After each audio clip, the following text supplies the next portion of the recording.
étudiantes et chers étudiants, bonjour. Je suis Habiba Dassouli, coach et formatrice en développement personnel et professionnel. Aujourd'hui, nous allons parler de l'importance de comprendre les conflits. Nous allons aussi donner quelques explications aux origines du conflit, comme les comportements bloquants par exemple, qui peuvent avoir un impact négatif sur les interactions interpersonnelles dans votre vie d'étudiant et empêcher ainsi la pleine compréhension et l'empathie. Nous verrons enfin les styles de gestion des conflits ainsi que les techniques pour les résoudre. Commençons d'abord par comprendre les conflits. Comme vous le savez, la compétence gestion des conflits fait partie intégrante des principaux soft skills à connaître car elle est essentielle pour maintenir un environnement de travail sain et productif au sein des groupes d'étudiants ou dans la vie personnelle et professionnelle. Mais avant d'aller plus loin, prenons le temps de définir ce qu'est un conflit.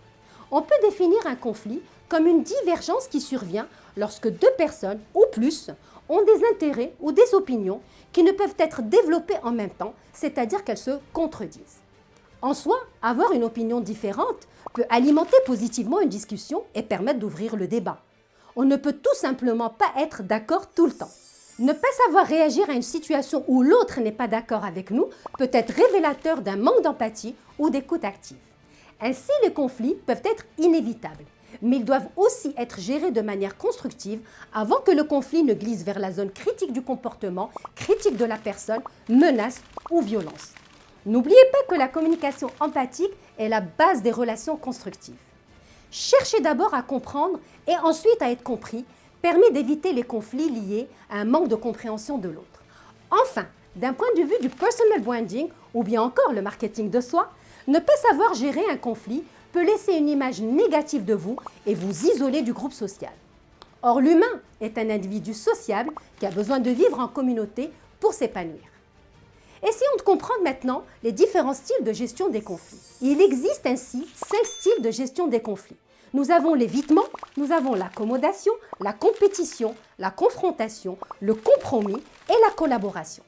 Nous allons nous arrêter quelques instants pour expliquer brièvement chaque style, ses avantages et ses inconvénients. Commençons par la confrontation ou la compétition.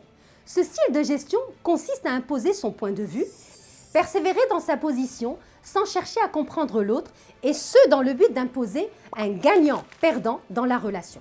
La collaboration, quant à elle, consiste à chercher la meilleure solution pour tous dans le but d'installer un gagnant-gagnant pour préserver la relation.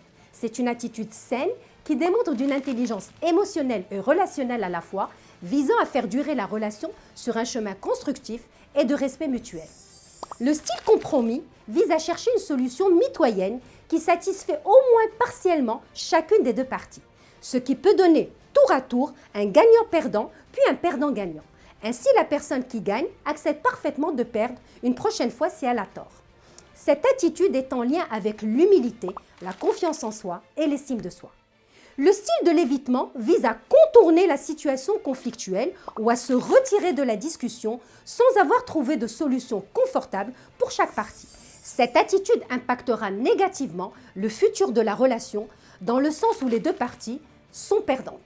En réalité, ce qui n'est pas réglé revient avec une charge émotionnelle négative plus forte. Colère, peur, tristesse. Enfin, le style de l'accommodation vise à se plier à l'idée de l'autre pour éviter le conflit et donc installer une relation perdant-gagnant. Ce style peut envoyer le message à l'autre d'un manque de personnalité ou d'une faiblesse dans l'affirmation de soi. Passons maintenant aux techniques de résolution des conflits. Pour commencer, on peut dire que les techniques de résolution des conflits au travail ou dans la vie d'étudiant peuvent être la négociation, la médiation et l'arbitrage. Quelle que soit la technique utilisée, il est important d'écouter activement et de rechercher des solutions gagnant-gagnant. Ce qui nous amène à parler de la règle de 3 pour dénouer un conflit. Pour suivre cette règle, vous devez vous poser les questions suivantes.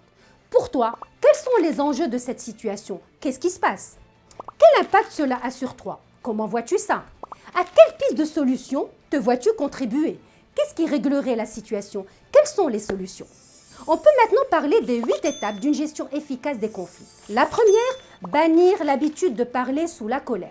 La deuxième, s'éloigner, prendre une pause, laisser les émotions redescendre, utiliser le silence. Choisir le bon moment. Ne dépassez pas 24 heures pour parler du problème. Libérer la parole et donner à chacun un temps de parole égal. L'autre est aussi important que vous. Accordez le bénéfice du doute. Évitez d'accuser l'autre. Revisitez sa perception, son angle de lecture. Comme vous venez de le voir, l'important n'est pas le conflit en soi. Ce qui est important, c'est le travail sur soi pour développer la compétence résolution de conflits en adoptant le bon style de gestion du conflit avec la bonne attitude tout en se remettant en question afin de préserver la relation. Je vous encourage à appliquer ces stratégies dans votre vie d'étudiant et plus tard dans votre vie professionnelle. Vous pouvez aussi vous aider de la communication non violente, appelée aussi CNV, qui vous permet en toutes circonstances d'accroître la qualité de la relation, la compréhension et les rapports entre les personnes. Mais aussi et surtout, elle permet de se parler dans le respect de nos différences mutuelles. N'oubliez pas de répondre au quiz d'1 minute en fin de cette vidéo et pour ma part, je vous dis à la prochaine!